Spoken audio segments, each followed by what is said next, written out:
அன்பானவர்களே, இந்த கோயம்புத்தூர் பகுதியில் ரயில்வே ஸ்டேஷன் பகுதியில் இந்த அம்மாவிற்கு இந்த நேரத்தில் சாப்பாடு தண்ணி வழங்கப்படுகிறது. அம்மா, இந்தாங்கம்மா சாப்பாடு தண்ணி. அம்மா, உங்கள் பேருங்கம்மா? என் பேர் விஜயாங்க. விஜயாங்களா? சரிங்கம்மா. ஏசப்பா நம்புறீங்களா? கால் போச்சுங்க. சரி. காலுங்களா? இந்த இதுங்களா? யாருமே பார்க்கலைங்க. சரிங்கம்மா. அம்மா யாரும் இல்லைங்க. அக்கா தங்கச்சிலாம் யாரும் பார்க்கல. ஆண்டவர்கிட்ட வழியை தேடி போனேன். ஆண்டவர் எங்க இருக்கான்னு தெரியாது. சரிங்கம்மா. கூப்பிட்டு போனாரு. அந்த சர்ச்சில் 20 வருஷமா ஜெபம் பண்றேன். ஒரு மாசத்துலயே தானிசை எடுத்தேன். சரிங்க. தானிசை எடுத்து நீ நடக்க வச்சு ஜெபம் எண்ணெய் போட்டு இந்த அளவுக்கு ஆக்குனாருங்க. டாக்டர்கிட்ட போனா கால் எடுக்கணும். டாக்டர்கிட்ட போனா கால் எடுக்கணும்னு சொல்லிட்டாங்க. நீங்க கால் எடுக்கணும். பூரா சிஜி பூவா வந்துருச்சுங்க. சிஜி பூவா வந்ததுக்கு ஆண்டவர் சொன்னேன், எனக்கு ஆறுமே இல்லை ஆண்டவரே அப்படின்னு. நீ பயப்படாத, என் தலைமையில வந்து கனவுல பேசினாரு. டாக்டர் வேண்டாம், யாரும் வேண்டாம், நான் தான் உனக்கு டாக்டர். நீ வா, எந்த சர்ச்சுக்கு வா. ஜவன் 5 பாட்டு கொடுத்தாருங்க. அப்படியே போட்டு இந்த ஓட்டையே புழு வந்துச்சு. பண்ணி நல்லா ஆக்கி நடக்க வச்சு புக்கு கொடுத்தாருங்க ஏசப்பா. பரவாயில்ல. நடப்பையான்னு கேட்டாருங்க. நடப்ப என்ன ஏசப்பா நல்லா வேகத்தை கொடுத்தாரு, தைரியம் கொடுக்குறாரு. கண்டிப்பா புக்கு போக மாட்டோங்க. வந்தாலும் அடிச்சிருங்க. அடிக்கலாம் கூடாதுங்க. தைரியமா இருக்கிறீங்க நீங்க. யாரும் அடிக்க கூடாதுங்க. தவறு. ஏசப்பா எழுப்பி விட்டுருவாரு. யாராவது வந்து என்கிட்ட கட்டை போக்கு வந்தா நீ எடுத்து தட்டுவாருங்க. பரவாயில்ல. கிட்ட வராங்க எந்திரின்னு சொல்லுவாரு. எதிர்த்தானி பார்த்தா ஓடிடுவாங்க. சரி, கண்டிப்பா. சாப்பாட்டுக்கா துணிமணியா நீரா மட்டும் எந்த குறவும் இல்லை. எந்த குறை வச்சுக்கல. எங்க தங்கி இருக்கிறீங்க? பாருங்க, இங்கதான் ரயில்வே ஸ்டேஷன் இருக்கேன். இங்க வீடெல்லாம் இல்லைங்க. தான் தங்க சொன்னாங்க. நான் அங்க இருக்க முடியலைங்க. ஞாயிற்றுக்கிழமை வேணா போய் குளிப்பேன், துவைப்பேன். எங்க வீடு எல்லா வேலையுமே நீங்க செய்வீங்க. எனக்கு எப்பவுமே அங்க அப்போ இல்லைங்க. சரிங்க. 20 வயசுல கால் போச்சுங்க. 35 வருஷம் ஆச்சுங்க. நான் அந்த பிளாட்ஃபார்ம்ல இருக்கீங்க. இயேசுவை மட்டும் நம்பி வாழ்ந்துட்டு இருக்கீங்க. சர்ச்சு காசு 500 ரூபாய் தருவாருங்க. சரிங்க. சாப்பாடு செலவு, மாத்திரை செலவு. சரிங்க. ஆத்மா மக்கள் உதவி செய்யறாங்க. சரிங்க. பாஸ் ஐயா எனக்கு கிறிஸ்மஸ்க்கு நோய் இருக்கு, எடுத்து கொடுப்பாங்க. பரவாயில்ல. காணிக்கு காசு 500 ரூபாய் கொடுப்பாங்க.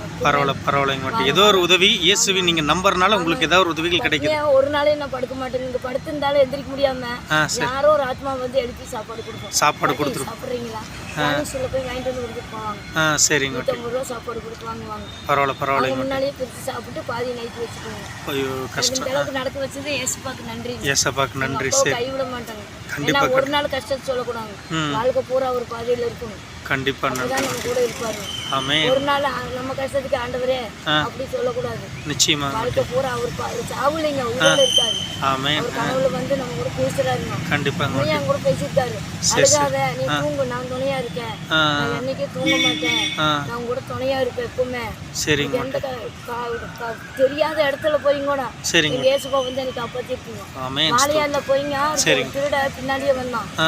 அந்த ஏசப்பா பாருங்க, அவனை பார்த்தமே நீ துரத்தி விட்டாரு. நீங்க மாலையா இல்லைங்க. காசு இல்ல, ஒண்ணும் இல்ல. அவன் நினைச்சா நான் காசு நிறைய வச்சிருப்பேன். அப்ப ஏசப்பா சொன்னாரு, அவனை விரட்டி பின்வாங்கினாரு. கண்டிப்பா. உங்களை எல்லா சூழ்நிலையும் உங்களை பாதுகாப்போட உங்களை வச்சிருக்கிறாரு. ஞாயிற்றுக்கிழமையான ஜபத்துல அங்க இருக்கும். கண்டிப்பா. மிகப்பெரிய விஷயம். எடுத்துக்கணும். சரி. கோயில் குளத்துல சாப்பிட மாட்டாங்க. சரிங்க.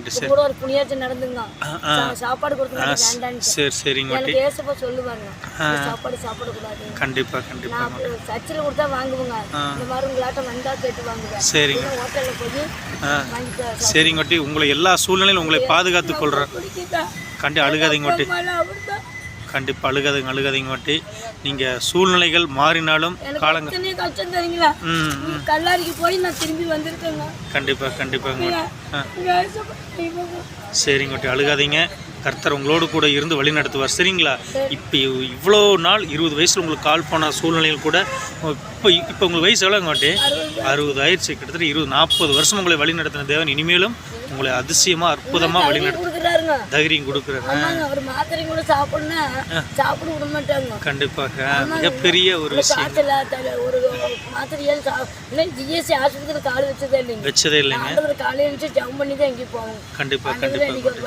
உண்மையாலும் இப்படி இந்த பிளாட்ஃபார்மத்தில் இவங்க தங்கி இருந்தாலும் மிகப்பெரிய ஒரு நம்பிக்கை நம்ம இயேசு கிறிஸ்துவின் மேல் வைத்ததினால் அனுதினம் தேவைகளை சந்திப்பதோடு இவர்கள் எல்லா சூழ்நிலையும் ஒரு பாதுகாப்பாக இவர்களை வழி நடத்துகிறார். பாட்டி, இதுக்கு காரணம் நீங்க ஏசப்பா மேல வச்ச நம்பிக்கை தான். இங்கோட்டி